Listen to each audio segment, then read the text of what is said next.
Hello friends, कैसे हैं आप लोग। ये हमारा ज्योग्राफी का थर्ड वीडियो है, ठीक है। सो इसमें हम टॉपिक कवर कर रहे हैं, मैंने पहले ही बोर्ड पे लिख दिया है earthquakes. So before move on to topic, मैं कुछ चीज़ें डिस्कस कर रहा था, कुछ सोच रहा था, तो मैं सोचा आपसे भी डिस्कस करनी चाहिए वो चीज़ें, ठीक है। अब जैसे हमारे बाकी कंपोनेंट्स भी हैं आपके इसमें जनरल नॉलेज वाले पार्ट में, पॉलिटी है, करंट अफेयर्स है, इंडियन हिस्ट्री, जम्मू कश्मीर की हिस्ट्री। तो आपका ज्योग्राफी का पार्ट तो ऑब्वियसली है ही है, Indian geography and J&K geography तो है ही है। सो इतना बड़ा सिलेबस, इतना वास्ट सिलेबस हो जाता है, और सारा आपको पता है कि एमसीक्यूज फॉर्म में ही आता है, ऑब्जेक्टिव क्वेश्चंस ही आते हैं आपको। So that means objective means आपको क्रैमिंग करने का ज़्यादा बर्डन आएगा, राइट। सो मैं ज्योग्राफी का जो हमारा पोर्शन चल रहा है, आप सोच रहे होंगे कि सर शायद कि मतलब कंटेंट से बाहर क्यों पढ़ा रहे हैं, इंडियन ज्योग्राफी है तो अपन ये जनरल ज्योग्राफी पे इतना स्ट्रेस क्यों दे रहे हैं। इसका रीजनिंग मैं आपको हल्का सा दे देता हूँ, बिकॉज ये वाला पोर्शन जो हमारा है, ये पोर्शन हम इसीलिए कर रहे हैं बिकॉज एटलीस्ट आपका इतना क्रैमिंग जो बर्डन है उसको हल्का सा कम तो हो। कुछ पार्ट ज्योग्राफी का एटलीस्ट आप कॉन्सेप्ट समझ लो, आपको कॉन्सेप्ट की अंडरस्टैंडिंग हो जाए तो आपको क्रैमिंग से बचना हो जाए, क्रैमिंग से आप आराम से बच जाओगे उसमें। सो इस चीज़ के लिए हमने थोड़ा सा पीछे से शुरू किया, थोड़ा सा जनरल ज्योग्राफी से शुरू किया। ऑल्दो इस पार्ट में से बेशक शायद उतने क्वेश्चन ना बने आपके, बट इसी का रिलेशन जब आप आगे देखोगे इंडियन ज्योग्राफी में, इंडियन फिजियोग्राफी में, जे.एंड.के ज्योग्राफी में, सो आपको आराम से समझ आना शुरू होगा। इसलिए मेरा रिक्वेस्ट है आपसे कि आप सारे वीडियोस को अच्छे से फॉलो करो ज्योग्राफी के, ताकि आगे वाले वीडियोस में जब अपन मेन कंटेंट पे आएंगे, जब हम उसके मेन पार्ट पे आएंगे जिसमें से बेसिकली क्वेश्चंस बनने वाले हैं, सो ऐसा ना हो कि आपको पीछे वाला कुछ ना पता लगे और समझ ही ना आए, फिर वो क्रैमिंग ही हो जाएगा। सो उस चीज़ को सॉर्ट आउट करने के लिए मैंने थोड़ा सा बैकग्राउंड से शुरू किया, जनरल ज्योग्राफी, बेसिक ज्योग्राफी से शुरू किया, ठीक है। सो लास्ट 2 वीडियोस हमारे हो चुके हैं। फर्स्ट वीडियो आपको पता था इंटीरियर ऑफ अर्थ पे हमने किया था, सेकंड वीडियो हमने प्लेट टेक्टोनिक्स पे किया था। मैं हल्का सा रिव्यू दे देता हूँ प्लेट टेक्टोनिक्स का, बिकॉज अपन अर्थक्वेक पे आ रहे हैं। ये एक टेक्टोनिक इवेंट है, ठीक है।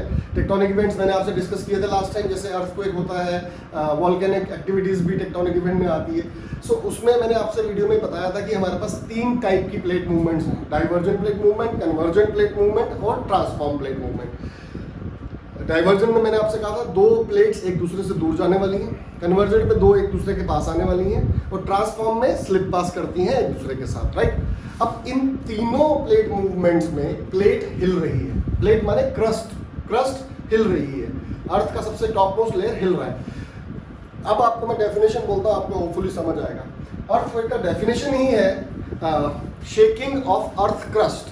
Simple, very simple, shaking of earth crust मतलब क्रस्ट के हिलने को हम क्रस्ट के हिलने से होने वाली किसी भी घटना को हम भूकंप या अर्थक्वेक कहते हैं, ठीक है बच्चों। आई होप बात समझ आई है, राइट।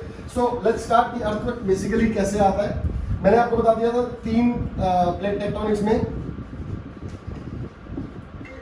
कि हमारे पास जो है वो 3 बाउंड्रीज हैं, हमारे पास जो है वो 3 बाउंड्रीज हैं आपकी प्लेट बाउंड्रीज हैं, divergent, convergent and third is your transform, right. अब आपको सिर्फ ये ध्यान रखना है, कन्वर्जेंट में मैंने आपको बता दिया था, डाइवर्जेंट में 2 प्लेट्स दूर जाएंगी, इसमें 2 प्लेट्स एरो बना दी है, सिंपल से पास आएंगी। इसमें आपकी ना तो पास आएगी ना दूर जाएगी, एक दूसरे के साथ हल्का सा रगड़ खा के निकलेगी। हर टाइप की प्लेट मूवमेंट में आपके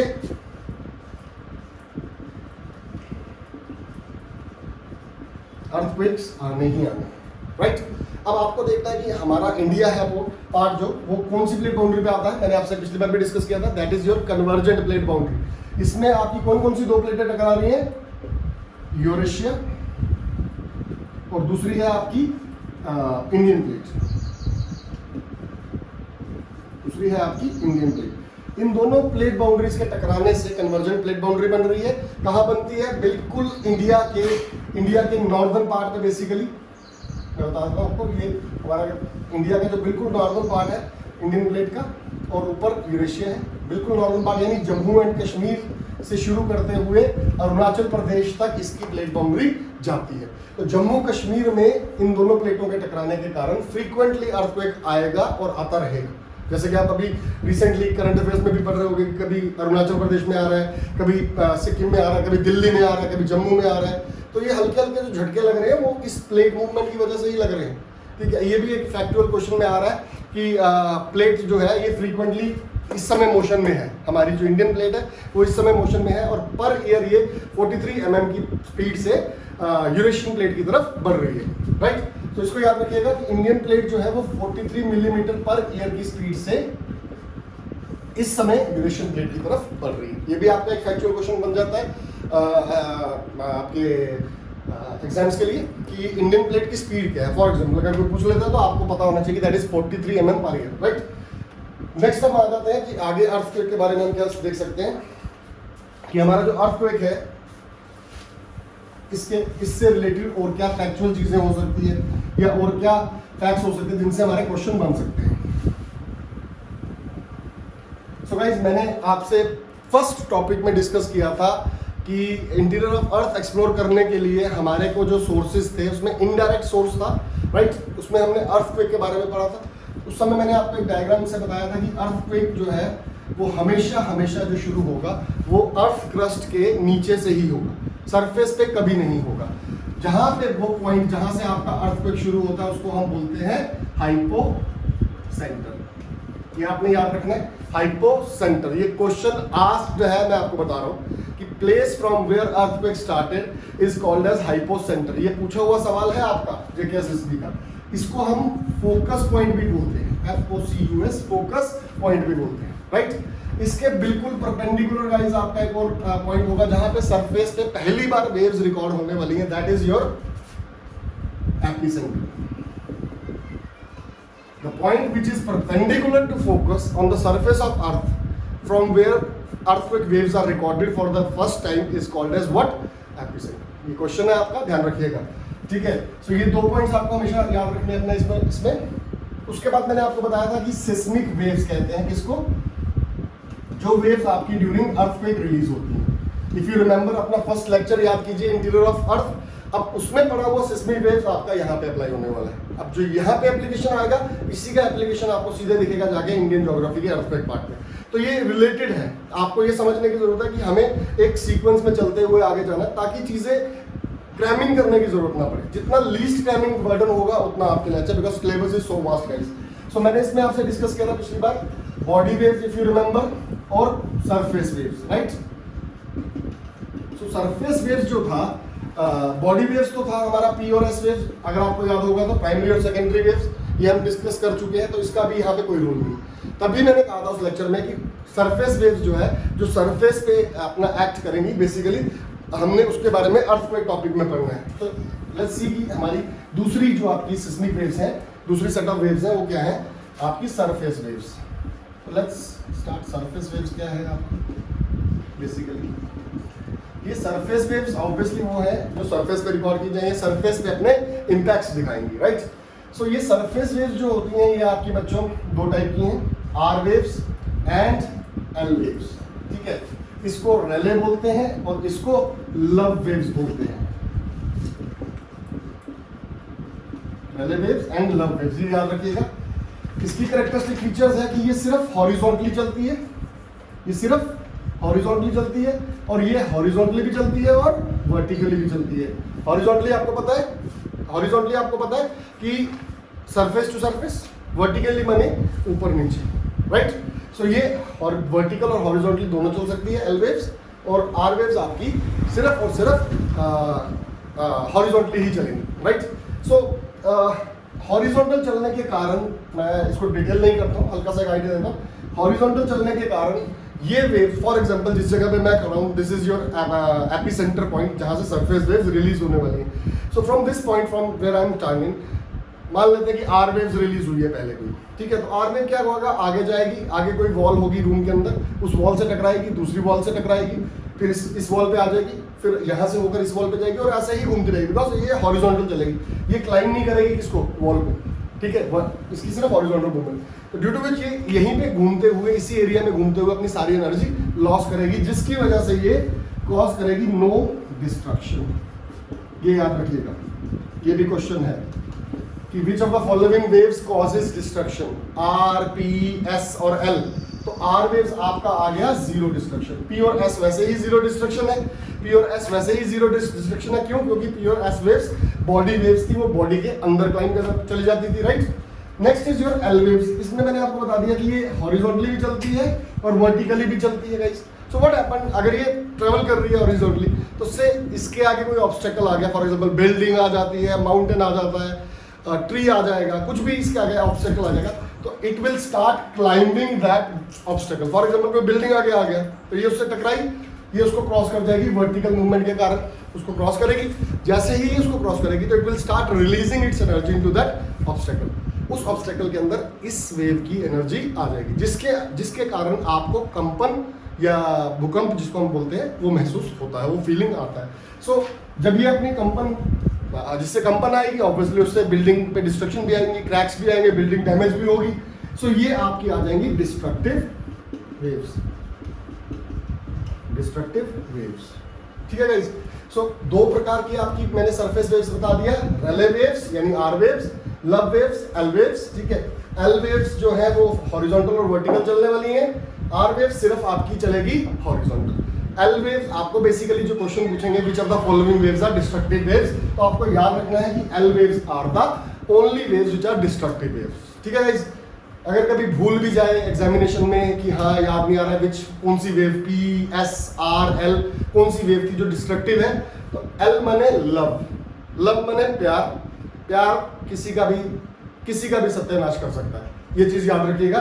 तो बस ऐसा आपको कॉन्सेप्ट रहेगा कि हाँ सर ने कुछ बताया था कि एल वेव्स है, लव इज अ डिस्ट्रक्शन, तो डिस्ट्रक्टिव वेव्स एल वेव्स ही होने वाली है। तो ये क्वेश्चन इंपॉर्टेंट है, इसको ध्यान में रखना हमने। इसके अलावा मैं आपको दो तीन चीजें और बताऊंगा इससे रिलेटेड, अर्थक्वेक से रिलेटेड, वो भी आप याद रखिएगा।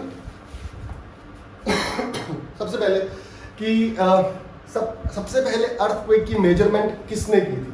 Charles F Richter. ठीक है, मैं लिख देता हूं, चार्ल्स एफ रेक्टर। इन्होंने 1935 में डिवाइस बनाया था जिसने पहली बार रिकॉर्ड की थी सिस्मिक वेव्स को, इसकी बेसिकली इसके मैग्नीट्यूड को रिकॉर्ड करने के लिए, कि कितने मैग्नीट्यूड का अर्थक्वेक है। जैसे हम बोलते हैं 5-6 मैग्नीट्यूड का अर्थक्वेक आ गया, 7 मैग्नीट्यूड का अर्थक्वेक आ रहा है, तो वो 5, 6, 7 बेसिकली है क्या? वो है आपका Richter scale. Charles F Richter के नाम का रेक्टर स्केल है, जिस स्केल की लिमिट होती है 0 से लेकर 9 तक। बेसिकली जो ओरिजिनल डिवाइस थी वो 0 से लेकर 9 के बीच में फॉल करती है। 0 माने सबसे कम मैग्नीट्यूड का अर्थक्वेक, 9 माने सबसे हाई मैग्नीट्यूड का earthquake, according to basically Richter scale जो चार्ल्स एफ रेक्टर ने 1935 में इन्वेंट किया था। पर आपको ये याद रखना है कि रिक्टर स्केल पे मैग्नीट्यूड ऑफ द अर्थक्वेक की कोई अपर लिमिट हो ही नहीं सकती। वो किसी भी मैग्नीट्यूड का 10 से 9 से ऊपर का भी आता है और आ सकता है। बेसिकली ओरिजिनल डिवाइस 0 to 9 था और इसकी अपर लिमिट कोई हो ही नहीं सकती सिस्मिक इवेंट, इस सिस्मिक इवेंट। इसके अलावा आपको एक और मेजरिंग स्केल याद रखना है जो बेसिकली इंश्योरेंस कंपनीज या गवर्नमेंट भी यूज करती हैं डैमेज को बेसिकली मेजर करने के लिए। That is called as Mercalli scale. ठीक है, Mercalli scale that measures your intensity of the earthquake, right? तो उसको भी याद रखना, intensity of the earthquake is measured on Mercalli scale and your magnitude of the earthquake is measured on your Richter scale, right guys? So, मैंने बता दिया आपको कि चार्ल्स एफ रिक्टर ने जो रिक्टर स्केल बनाया था उसका लिमिट था 0 to 9। दूसरा आपका मर्केली स्केल है। मर्केली स्केल जो है ये बेसिकली मेजर करता है इंटेंसिटी ऑफ द अर्थक्वेक। तो क्वेश्चन आपको दिमाग में आ सकता है इंटेंसिटी क्या है? इंटेंसिटी बेसिकली डैमेज है, कि कितना नुकसान हुआ है जान माल का, that is basically damage of the earthquake. तो ये मर्केली स्केल पे बेसिकली रिकॉर्ड होता है, ये मेजर होता है। अब आपको ये क्वेश्चन बन सकता है इस पे कि insurance companies use which of the following scales to measure the damage of the earthquake. तो रिक्टर नहीं, मर्केली स्केल पे डैमेज मेजर किया जाता है। ठीक है, सो बेसिकली इस टॉपिक में ज़्यादा लेंथी नहीं है, आपको मैंने बता दिया इसकी थोड़ी सी इंपॉर्टेंस चीज़ें। ठीक है, कि आपको क्या याद रखना है कि अर्थक्वेक आते कैसे हैं? That is your plate movement. दो प्लेटें, कोई भी दो प्लेटों के मूवमेंट की वजह से जो डाइवर्जेंस, कन्वर्जेंस और ट्रांसफॉर्म प्लेट बाउंड्रीज हम पिछले वीडियो में समझ चुके हैं। किसी भी टाइप की प्लेट मूवमेंट में आपका अर्थक्वेक आना ही आना है। ठीक है, अर्थक्वेक के टाइम पे आपका अर्थक्वेक का जो पॉइंट होगा, जहाँ से ओरिजिन होगा बेसिकली अर्थक्वेक का, वो है आपका हाइपोसेंटर, जिसको फोकस भी बोलते हो, which is always necessarily buried under the surface.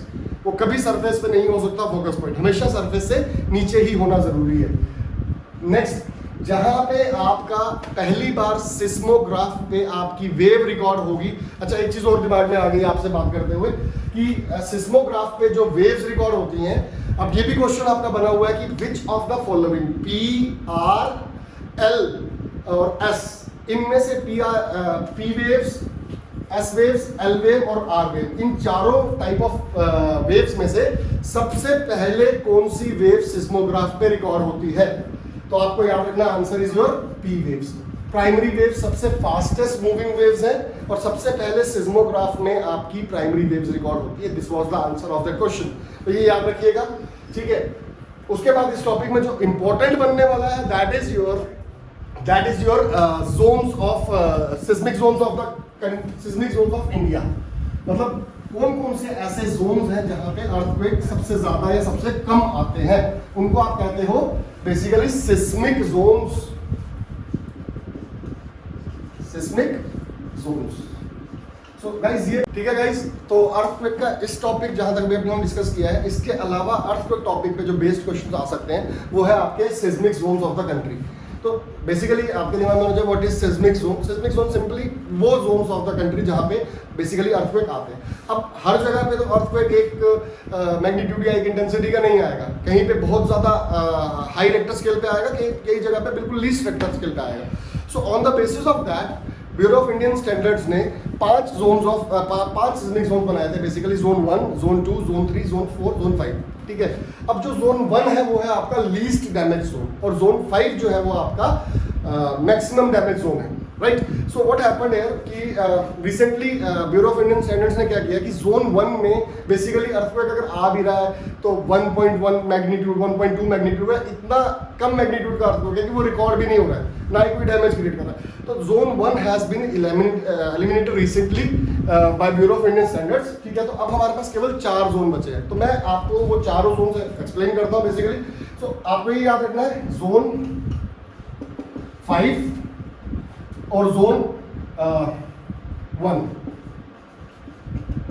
Zone 5 और जोन 1, जोन 2, सॉरी यहाँ पे जोन 2 आएगा आपका, zone 5, 4, 3, 2, 1 is eliminated. Zone 5 is the maximum damage zone, यहाँ पे सबसे ज्यादा अर्थक्वेक आने वाले हैं, सबसे सीवियर अर्थक्वेक आएंगे। Zone 2 least damage zone, least risk zone, इसमें सबसे कम आपके बेसिकली अर्थक्वेक आने वाले हैं। तो मैं इन सभी जोन्स को आपके सामने यहाँ पे लिख देता हूँ हल्का हल्का सा कि जोन 5 में कौन कौन सी आपके एरियाज रीजन आ सकते हैं। फॉर एग्जाम्पल जैसे जोन 5 में आपका आने वाला है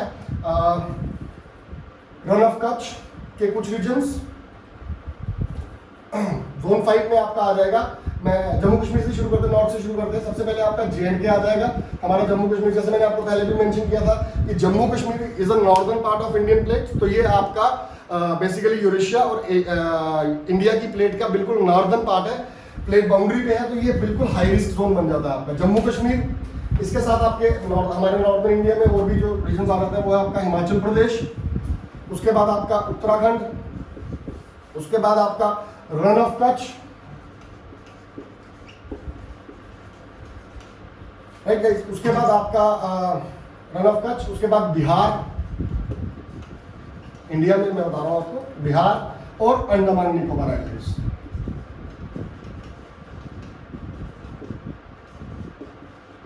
अंडमान निकोबार आइलैंड्स, ये जो आपके जोन मैंने लिखे हैं ये आपके जोन 5 के हाई डैमेज जोन्स हैं, हाई रिस्क डैमेज जोन्स हैं या हाई रिस्क जोन्स हैं। इनको आपको याद रखना, दिमाग में रखना है, और इनके नाम खासकर जम्मू एंड कश्मीर को तो आपको बिल्कुल भूलना नहीं है। ये आपका जेके ज्योग्राफी का क्वेश्चन भी आता है और बन भी सकता है कि जम्मू कश्मीर जो है वो which of the following zones में फॉल करता है, 1, 2, 3, 4 और 5 व्हाटएवर जो भी आपका आएगा। तो आपको याद रखना कि जोन 5 में हमारा फॉल करता है J&K।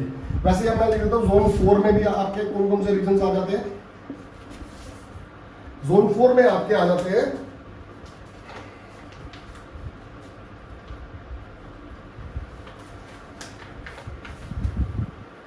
जम्मू कश्मीर के सदर्न पार्ट्स, बेसिकली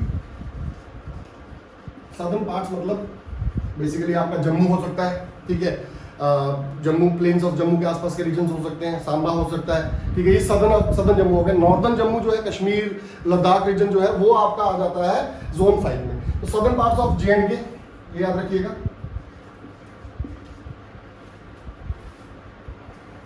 ठीक है। उसके बाद आपका दिल्ली आ जाता है इसमें। अब दिल्ली जो है बेसिकली दिल्ली प्लेट बाउंड्री से बहुत दूर है, ठीक है। सम 600 kilometre from Jammu plate boundary अगर हम कश्मीर को मानते हैं तो जो कश्मीर से दिल्ली 600-700 किलोमीटर दूर पड़ता है अप्रॉक्सीमेटली। पर दिल्ली जोन 4 में डालने का मतलब है कि दिल्ली का काफ़ी हिस्सा जो है वो बेसिकली अनप्लैंड तरीके से बना है। वहाँ पे स्ट्रक्चर्स जो बने वो अर्थक्वेक प्रूफ स्ट्रक्चर्स नहीं बने हैं, जिसकी वजह से वहाँ पे डैमेज बहुत ज़्यादा हो जाता है। इसीलिए हमने उसको दिल्ली को जोन 4 में डाला है, ठीक है। इसके अलावा आपके जोन 4 में आ जाते हैं गुजरात के कुछ हिस्से, गुजरात के कुछ हिस्से। उसके बाद आपके महाराष्ट्र राजस्थान के कुछ हिस्से,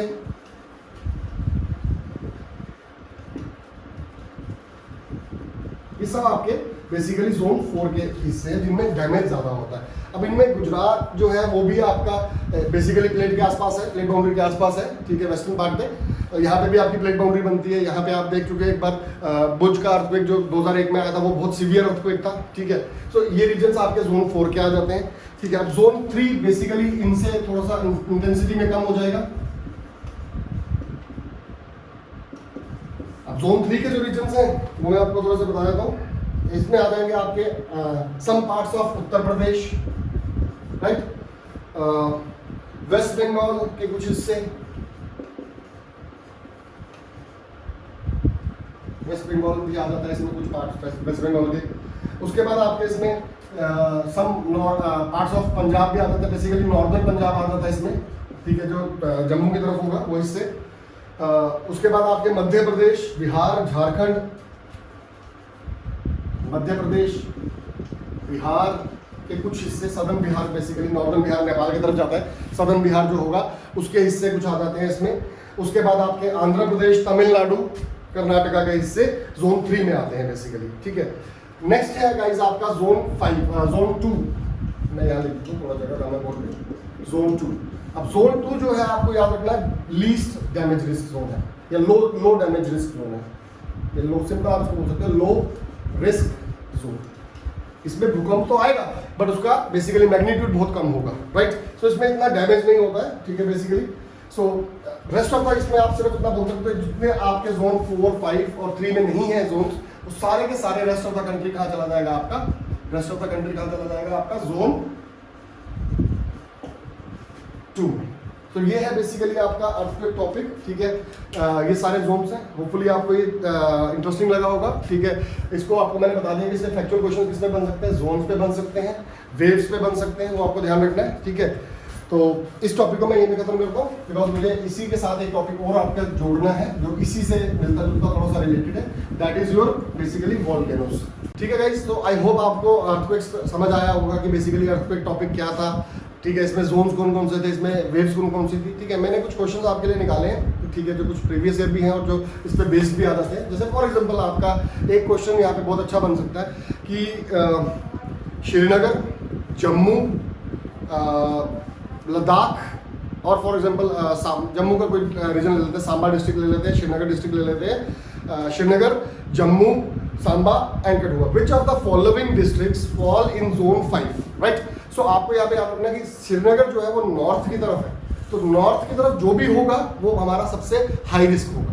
साउथ की तरफ जम्मू कश्मीर में जो भी होगा वो थोड़ा सा डैमेज रिस्क उसमें थोड़ा कम होगा। तो इसका आंसर बनेगा आपका श्रीनगर। श्रीनगर जो है वो इन चारों डिस्ट्रिक्ट्स में सबसे ज़्यादा रिस्क जोन या जोन 5 में आ जाता है, ठीक है। अगर लद्दाख होएगा तो आपको याद रखना कि लेह जो है वो श्रीनगर से भी ज़्यादा हाई रिस्क पे आ सकता है, but basically Ladakh high risk पे आएगा नहीं, क्योंकि वहाँ पे पॉपुलेशन जो है वो कम आ जाएगी, ठीक है। तो ये छोटे छोटे बेसिक चीज़ें जिनको अपने दिमाग में रखना।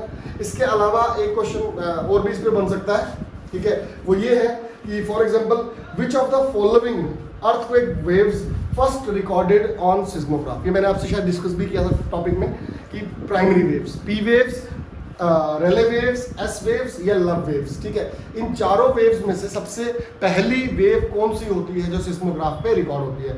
तो आपका आंसर है दैट इज पी वेव्स। तो पी वेव्स सबसे फास्ट मूविंग वेव्स है, हम ये पहले भी डिस्कस कर चुके हैं इंटीरियर ऑफ अर्थ टॉपिक पे। सेकंड क्वेश्चन है आपका, ये भी मैंने आपसे डिस्कस कर लिया ऑब्वियसली बोर्ड पे, that is your intensity scale of earthquake is called as intensity यानी डैमेज, ठीक है। इंटेंसिटी यानी जो आपकी लाइफ इंश्योरेंस कंपनीज या इंश्योरेंस कंपनीज उसको क्लेम करने के लिए यूज करती हैं इंटेंसिटी स्केल को, वो है आपका मर्सली स्केल या मर्कली स्केल, राइट। दूसरा रिक्टर स्केल, ठीक है, या फिर ऑप्शन हो सकता है नन ऑफ द अबव या ऑल ऑफ द अबव, ठीक है। सो आपको याद रखना कि Mercalli scale is the intensity measurement scale of earthquake, right. और रिक्टर स्केल पे आप मैग्नीट्यूड मेजर करते हैं, ये बिल्कुल याद रखिएगा। एक और क्वेश्चन है मेरे पास आपके लिए, ये भी बिल्कुल सिंपल क्वेश्चन है, अगर आपको टॉपिक समझ आया होगा। That is the point where the energy is released during earthquake is called as, point where the energy is released during earthquake, वो जगह का नाम क्या है जहां से एनर्जी अर्थक्वेक की निकलती है बाहर, याद है आपको? फोकस पॉइंट या हाइपोसेंटर याद रखना है, hypocentre. Hypocentre is that point जहां से एनर्जी आपकी रिलीज होती है अर्थक्वेक के टाइम पे, राइट। तो ये क्वेश्चन था। एक और टाइप ऑफ क्वेश्चन आपका इसमें आ सकता है, मैं बोलता हूँ ये प्लेट बाउंड्री से, ये पिछले टॉपिक से रिलेट आ जाएगा और इसमें भी काम आ जाएगा। The type of plate boundary interaction along Himalayas is known as, ये आपका इंडियन ज्योग्राफी का क्वेश्चन है गाइस, ठीक है, तो उसको ध्यान रखिएगा। मैंने आपको बताया था प्लेट बाउंड्रीज के बारे में, ठीक है, कि प्लेट बाउंड्रीज डाइवर्जेंट, कन्वर्जेंट और ट्रांसफॉर्म प्लेट बाउंड्रीज है। हर प्लेट बाउंड्री पे आपके टेक्टोनिक इवेंट्स यानी अर्थक्वेक जैसे इवेंट्स हो सकते हैं।